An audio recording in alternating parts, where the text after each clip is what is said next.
क्या क़याम था, क्या रुकू था, क्या सुजूद।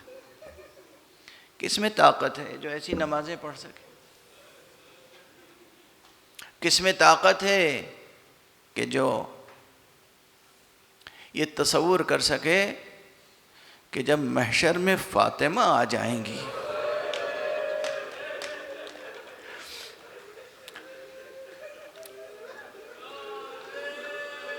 उस वक्त क़यामत में क्या क़यामत बर्पा होगी। किस में ये सकत है जो ये सोच सके कि जब फातिमा आएंगी फरियाद लेकर, बारे इलाहा मेरा हुसैन किस बेदर्दी से ज़बा किया गया, मेरी ज़ुर्रियत, मेरी नस्ल कैसे तबाह की गई। परवरदिगार मुझे इंसाफ चाहिए। उस वक्त हज़रत हक़ सुब्हानहू व तआला की तरफ से क्या फ़ैसले सादिर होंगे, और कौन फ़ैसले सुनाएगा? मोहम्मद सुनाएंगे, अली सुनाएंगे। अल्लाह आपको किसी गम में न रुलाए सिवाय गम अहले बैत के। दुनिया अभी इनके मकामात से वाकिफ़ नहीं है, दुनिया इनकी हकीकत ज़ात से वाकिफ़ नहीं है, दुनिया इनके फ़ज़ाइल से वाकिफ़ नहीं है, दुनिया इनके मसाइब और मसाइब के नतीजे में हमारे गिरिए के असरार से वाकिफ़ नहीं है। अगर वाकिफ़ हो जाए तो बहुत से एतराज़ात ख़ुद ब खुद मिट जाएंगे। अभी मेरी ज़बान पर एक जुमला आया था ना, बीबी ज़हरा के मैदान हशर में तशरीफ़ लाने का। अगरचे गुफ्तगू मकाम मसाइब में दाखिल हो चुकी है, लेकिन मैं एक छोटी सी हदीस सहीह बुखारी की सुना के आगे बढ़ना चाहता हूँ। सहीह बुखारी में इसलिए कि उमूमन हमारे यहाँ मसाइब में बीबी के मैदान हशर में आने का तज़किरा तो होता है, लेकिन कुरान मजीद में एक सूरा है, सूरह जासिया, और उसकी तफसीर में और लफ्ज़ जासिया की तफसीर में जो रिवायतें हैं तमाम आलम इस्लाम में जो पैगम्बर से और असहाब से मरवी हैं, उनमें एक रिवायत ख़ुद हज़रत अली से मरवी है, और वो सही बुखारी में भी है और दूसरी बहुत सी किताबों में।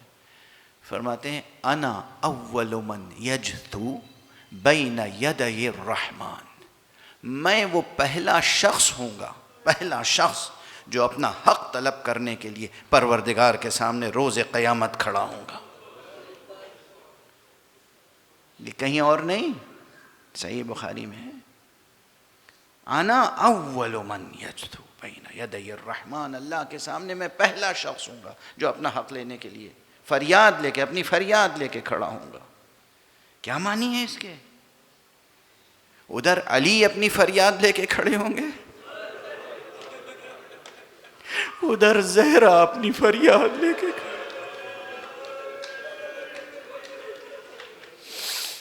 क्या क्या मुसीबतें गुजरी हैं आले मोहम्मद पर। हाँ, करबला से कूफे गए आले मोहम्मद, कूफे से शाम गए, शाम से रिहाई हुई। आज बस 2-3 फ़िक्रे आपकी सुनी हुई बातें हैं, लेकिन अर्ज़ कर दूँ, कल जनाब उम्मुल बनीन का नाम आया था मगर मैं उनके मसाइब पढ़ नहीं सका। 3 शख्सियतें बहुत अहम हैं, ख़वातीन सुन रही होंगी, उनको आज ज़्यादा हज़ हासिल होगा इंशाअल्लाह। 3 ख़वातीन जो करबला में नहीं थीं मगर करबला से बहुत जुड़ी हुई थीं। एक बीबी उम्मे सलमा, जिन्हें मौला हुसैन या उम्मा कह के पुकारा करते थे, या उम्मा मादर गिरामी। ये बीबी उम्मे सलमा वही हैं कि जो जब आका हुसैन करबला के लिए निकल रहे थे तो कहा, बेटा कहीं भी जाओ इराक़ न जाना। मादर गिरामी क्यों? कहा, तुम्हारे नाना रसूलुल्लाह कह गए हैं कि इराक़ की सरजमीन पर मेरा बेटा हुसैन कत्ल किया जाएगा। मैं नहीं चाहती कि तुम इराक़ जाओ।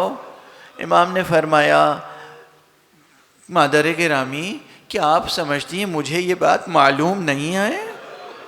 अगर आप चाहें तो मैं उस नशेब की ज़ियारत करा दूं जिस नशेब में मेरा सर तन से जुदा किया जाए। अजरुकुम अलल्लाह, अजरुकुम अलल्लाह।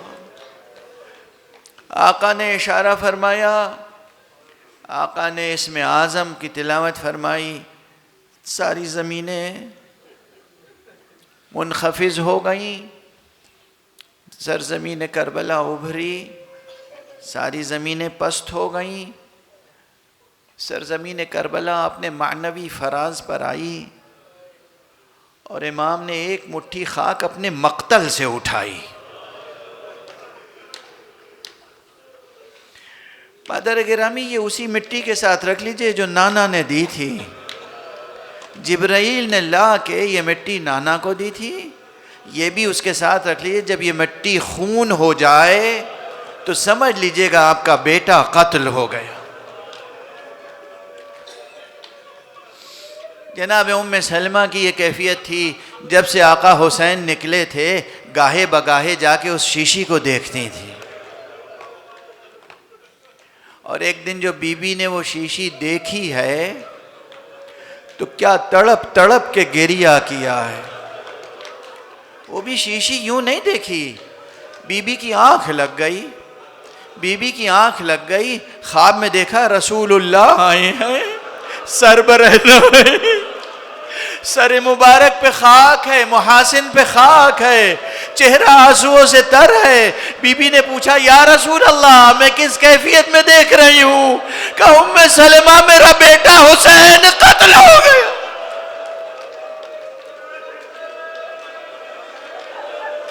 अजरुकुम अलल्लाह। बीबी उठी, जाके शीशी देखी, खाक खून से बदल चुकी थी। ये एक बीबी। मैं थोड़े थोड़े तस्करे करूंगा तीनों बीबियों के, थोड़े थोड़े। आज इस फ़कीर की इस सरज़मीन पे इस सफ़र में आखिरी मजलिस है, बस 2-3 फ़करे और, ताकि कुछ आंसू बहाने का हक अदा हो जाए। ये बीबी उम्मे सलमा, इसके बाद बीबी उम्मे सलमा के नौहे, आपकी मजलिसें, आपकी ज़ारियाँ तारीख़ में मौजूद हैं। बीबी ने सबसे पहले किसे पुरसा दिया? बीबी एक ख़ास अंदाज से उठी और जाके उस बेटी को सीने से चिमटा लिया जिस बेटी को हुसैन मदीने में छोड़ के गए थे। मेरी सोहरा, बेटी सोहरा, पुरसा कबूल कर ले, बाबा शहीद हो गए।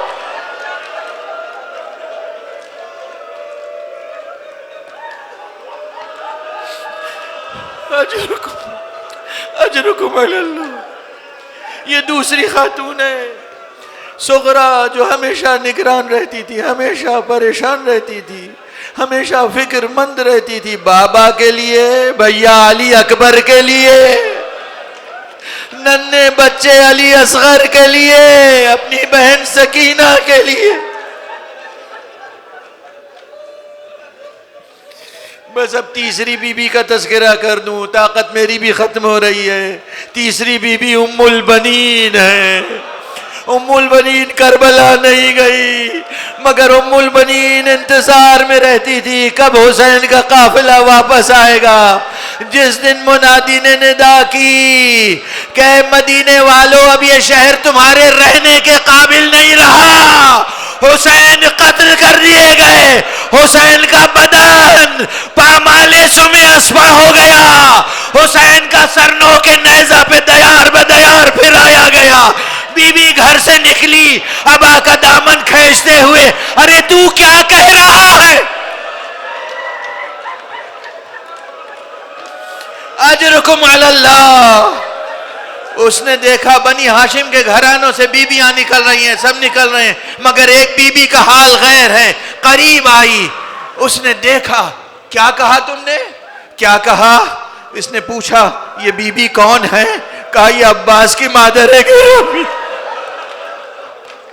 अब्बास की मादरे गिरामी उम्मुल बनीन है।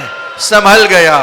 संभलने के बाद सबसे पहले कहा, बीबी मैं आपको आपके बेटों का पुरसा पेश करता हूं।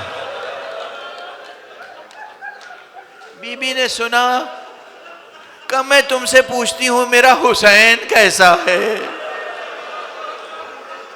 इसने एक एक नाम लेकर पुरसा दिया। बीबी हर बार पूछती रही मेरा हुसैन कैसा है। जब आखिर में उसने कहा हुसैन भी शहीद कर दिए गए, एक मर्तबा बुलंद फरियाद की और गश खा के जमीन पर गिरी।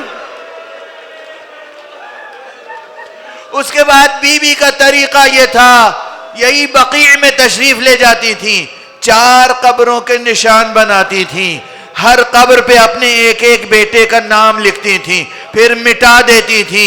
अरे बेटो, हम तुम्हें गिरिया नहीं करेंगे, तुम्हारे ऊपर गिरिया करने के लिए हम मौजूद हैं, हम तो हुसैन का गिरिया करेंगे। आज फातिमा ज़हरा हुसैन पर गिरिया करने वाली मौजूद नहीं।